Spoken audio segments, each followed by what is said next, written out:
Ready, Uncle? Yep. Let's get it. Okay, let's say it one more time. Uncle, you ready? Yep. Let's get it. One more time. What is it? What is it? What is it? What do you want to do?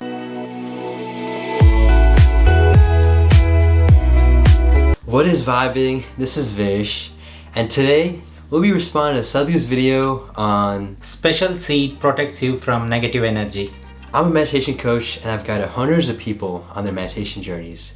If you want a one-on-one session with me, either comment down below or message me on Instagram at VishVibez. And today I'm here with Vicky Uncle. Hi, this is Vikram Pai. I'm VishVibez' uncle and I have known Vish for quite some time. I live in LA and I have been seeing Vish for quite some time, and I really appreciate his journey and the path he has taken towards this wonderful journey.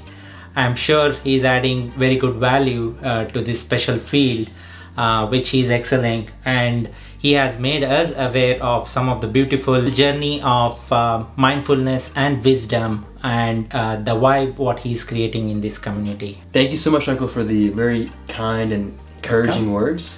And Vicky Uncle himself has actually been providing a lot of advice on this journey, so I'm very grateful for his presence as well. Also, Sadhguru is a yogi, mystic, and visionary who is truly enlightening the world. And with that, let's get straight into the video. This can purify your aura. He has a cocoon of his own energy that the outside energies does not disturb him. You know, people use negative energies to affect other people's lives. Wearing a simple mala gives a certain level of protection for that person. The main purpose is to make you available to grace.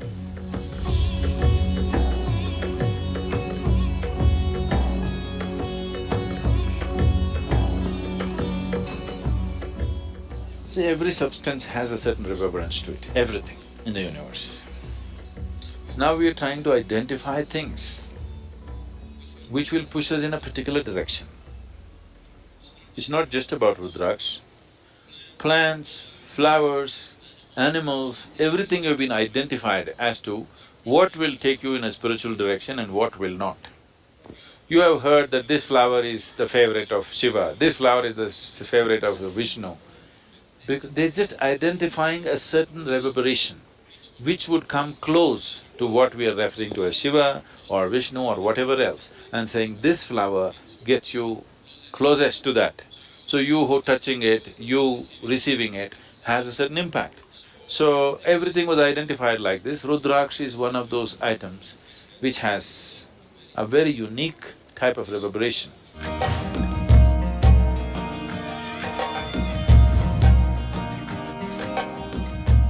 Now, why Rudraksh is worn on the body is, one thing is it cleanses the aura. You know what's aura?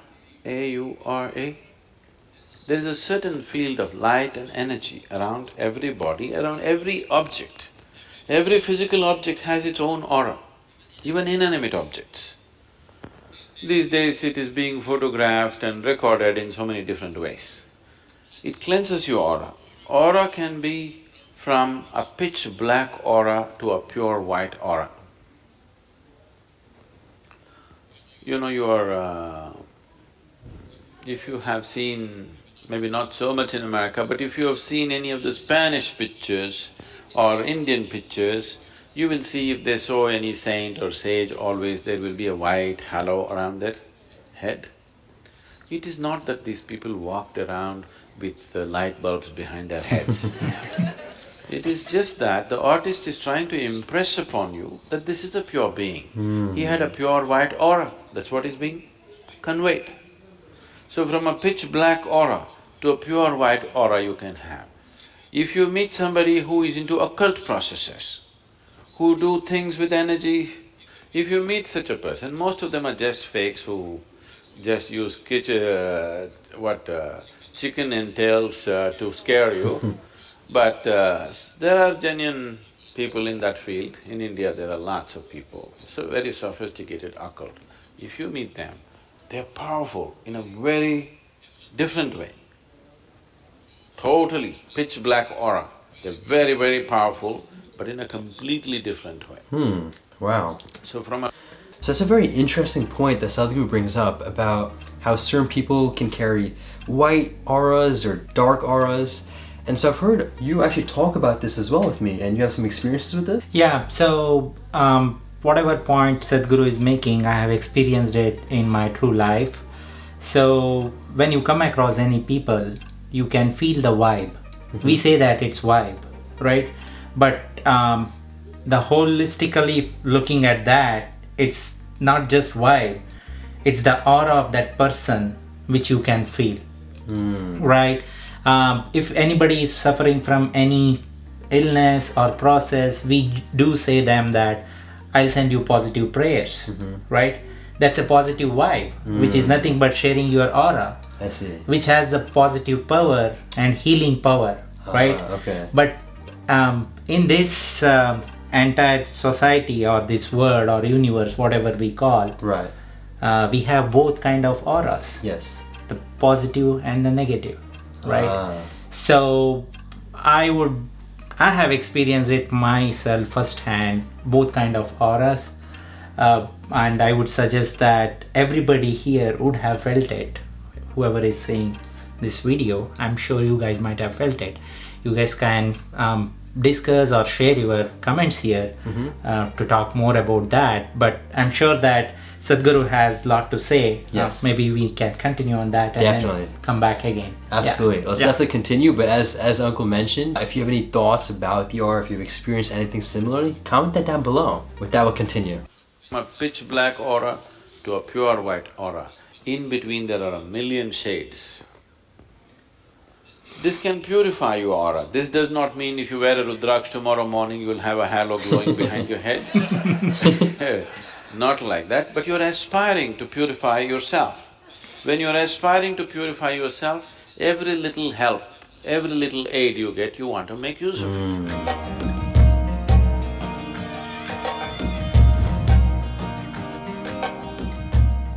Another reason why it's owned by Indian sadhus and mendicants is they're constantly traveling.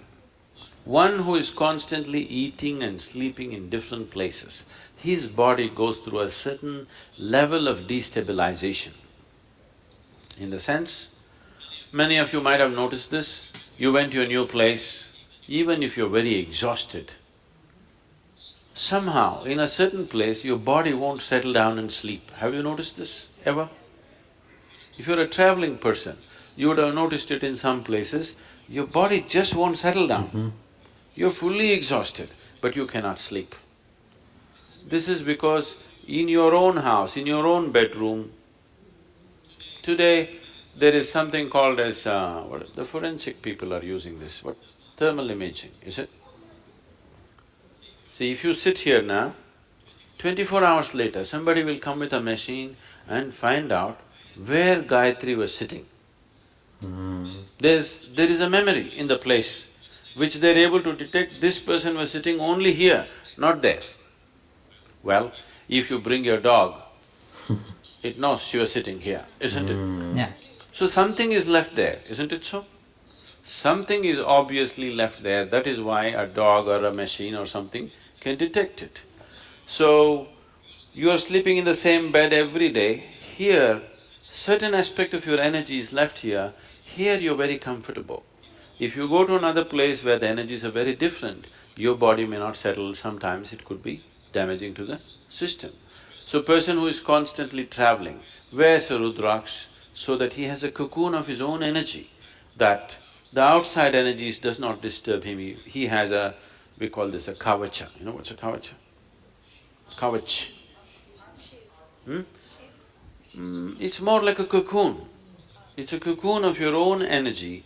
Wherever you go, you have your private bedroom going with you. It travels with you wherever you go. Especially in travel, your aura gets frayed. This is the reason why you feel so exhausted with travel.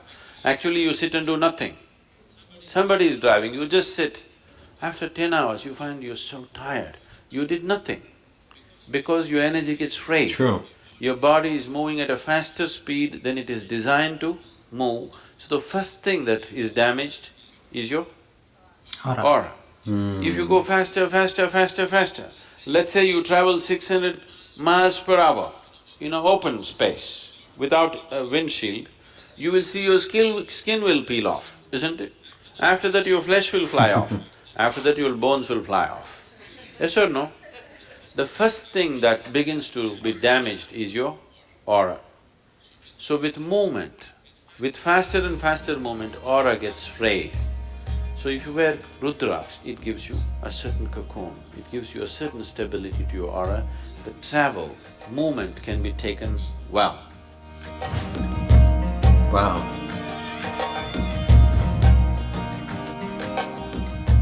This also is a kind of protection. You know, people use negative energies to affect other people's lives. You're aware of this? What do you call that here? Yes, Billi Shunyam, the black magic or whatever you call it, there are various kinds of arts. One Veda, out of the 4 Vedas, one Veda is dedicated towards this. Atharvana Veda. The Atharvana Veda is all about how to manipulate energies to your benefit and somebody's detriment. If you wear Rudraksh, it also protects you against that kind of negative situations. Many times, these things could happen to people even though they are not directed towards them. Right now, let's say somebody is doing some black magic to me, but I am not receptive to it. You're sitting here, you may get it. It is not necessary it must be aimed at you. If you're susceptible at a certain moment, you will get it. So, many times people may go through bad patches and things like that. Don't ascribe this, I don't want to create fear in your mind, but many times we have seen people being influenced by certain things, not knowing what's happening, blaming all kinds of things, not knowing what exactly is happening with themselves. Wearing a simple mala gives a certain level of protection for that person. Wow.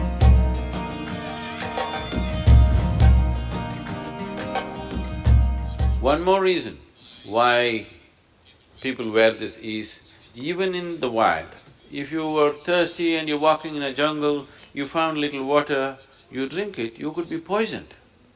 You could paralyze yourself or you could kill yourself, because even in nature, water could be poisoned with certain gases.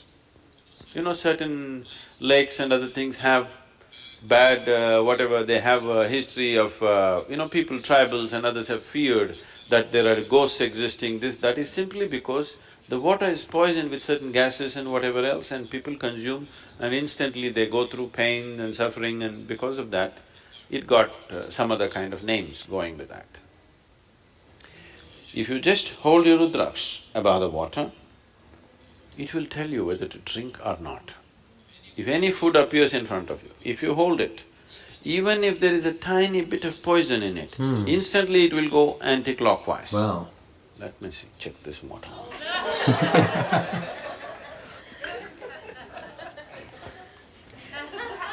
You never know.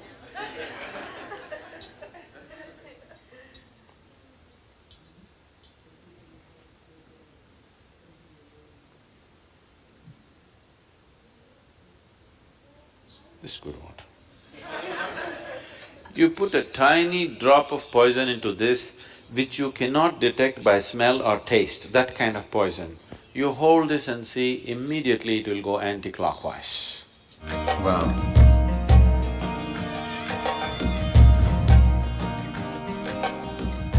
So that's another reason, and there are various other aspects to it. It brings down the blood pressure in your system, your nerves will be calm, all these kind of things. Today, doctors are prescribing Rudraksh in India. For hypertension, cardiac ailments, doctors are actually prescribing Rudraksh. They just wear this, your blood pressure will go down because it has a certain reverberation which calms the whole system.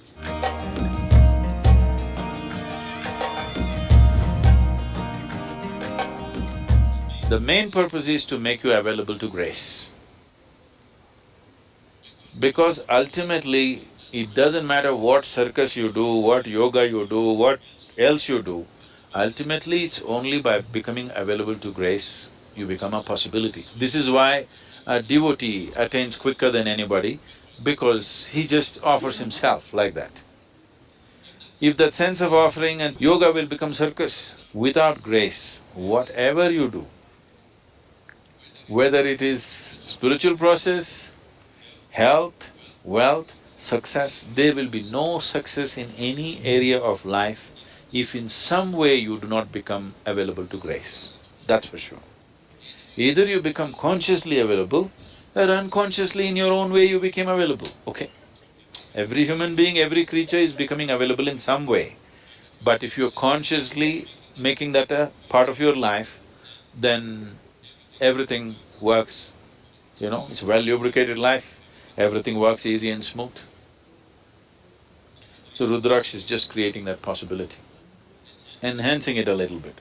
Not that without Rudraksh you will not be available to grace. You will be. It is just that you want to use every support that is available to you. Wow.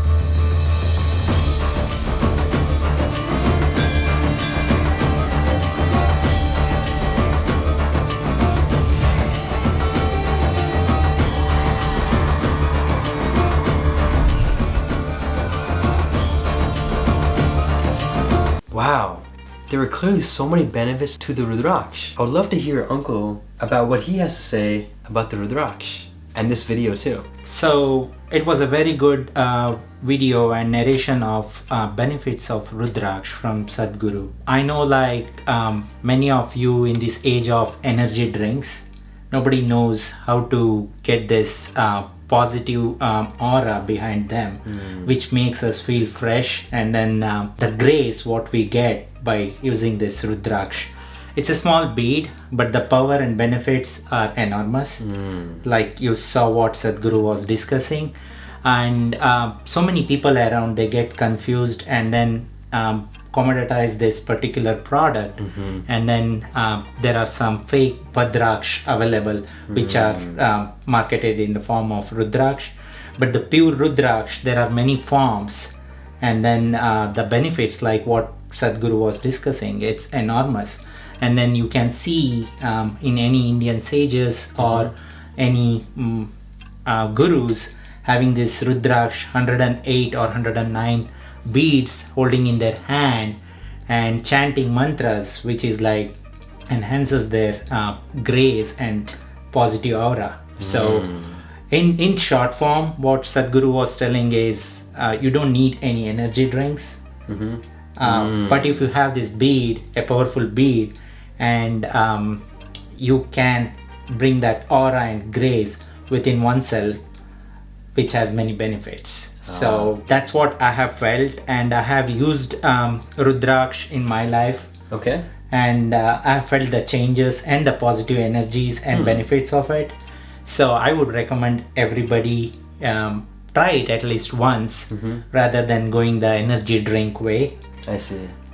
But it all depends how people try it and then how we use that in our day-to-day life. Yes. So having said that, have you got any opportunity or have you used Rudraksh in your life, Vish? Absolutely. Thank you so much for that question. And actually, before I answer this, I want to ask you a question, and I'll definitely get to your question, which is actually about, I remember you mentioning the different types of Rudraksh before. Do you have any ideas, or could you describe the different types that you're aware of? I am aware of, it depending upon the number of phases we have. It's called as mukhas. Mukhas are like phases of Rudraksh. So you have Ekamukha, Dvimukha and Panchamukha. Based on number of phases, it says like one phase, two phased, 5 phased, and then they have 7, 8 different. Okay. So while we are using this Rudraksh, we have to be very careful because each phased bead has its own significance. Okay. So it's like they say that if you are a married man, you can't use Ekamukha, which is one phased, because it takes you away. I don't know how much true it is. That's something like whoever has used it, or like whoever are undergone that experience, they have to share it here in this platform. But one which I have used a lot is Panchamukha, which is 5 phased, which is like health, wealth, happiness, and then grace, whatnot. So I see. I have used that a lot in my life, and then I have seen the positive effect. So it's worth a try. Awesome. Well, thank you so much for explaining that. And Uncle clearly has a lot of experience as well as knowledge with a lot of the Vedic, is Vedic the right term? Yeah. With a lot of the Vedic or even just yogic practices, so it's really cool to hear. And to answer your question about if I've ever used a Rudraksh before, to be honest, I haven't, and I didn't know too much about it till watching this video. I came into this video knowing very little about it, with the exception of Sadhguru actually offering these for free to a lot of people. I think there was a mass event that was happening about a couple of months ago where he was just giving out for free. So I was intrigued by it, but didn't know too much about it. I was like, maybe this would be a cool thing to have. So yeah, that's pretty much the limited experience I had with the Rudraksh. And with regard to the actual video itself, I also couldn't agree less to what Uncle said, which was how it was a very beautiful video, very informative, and narrative as well about the Rudraksh. Clearly from the way he described, there's numerous benefits to it, right? And a huge takeaway I kind of got from this video was really just realizing how when you're on this path towards spiritual awakening, consciousness, whatever you want to call that, right? At the end, every little thing you can do to boost yourself towards that path or get closer and closer to clarity would be of benefit. And it's almost like a why not just wear it. So that is a very important thing to consider. And just like Uncle mentioned before, right? Is this truly gonna work? Is it truly gonna protect you from the negative energies that he described? I don't know. Only experiences can tell. And so if you have had this before, if you're skeptical about this, please comment down below what your thoughts are on this exact question, which is, do you think this would work? Or do you think it wouldn't work? Or even more clear would be if you've experienced it before. I think you providing an experiential answer would be more ideal. Yeah, and more than that, I would say like, go ahead and give it a try and then share your experiences here below so that it will benefit the community watching this video, and then it's spreading the awareness. So Exactly. And that's very important. Maybe I might even make a video down the lane with me wearing the Rudraksh. Yep. And also just sharing the experiences I've had with it. So stay tuned for that. And the last thing I just wanted to mention to kind of wrap this all up was with the topic that he mentioned, Sadhguru, of negative energies and how people can cast negative things towards you. Again, that is something that could be a very possible thing. In the past, where I was very scientific oriented and almost to an extent atheist-ish, right, with regards to the views, I would quickly dismiss a lot of the things that are possibilities as quick or easy as someone blindly believing in something, right? I think it's important to understand how important it is to be open-minded. Quickly dismissing something is of equal value to quickly believing in something. And so it really matters at the end is your experiential proof. yeah. That is the truth at the end. If you haven't experienced it, I would highly encourage you all to be open to it as well. And so can someone really cast negative energy towards you? Maybe, maybe not. That will all come down to your experience. So do you think that I can expect one more video from you about the experiences of wearing Rudraksh and then giving your experience to the community here? Absolutely. Definitely stay tuned for that. Thank you all so much for watching and taking the time. Make it a great day. Take it joyful and stay conscious. Awesome job, Uncle. You did great. Thank you.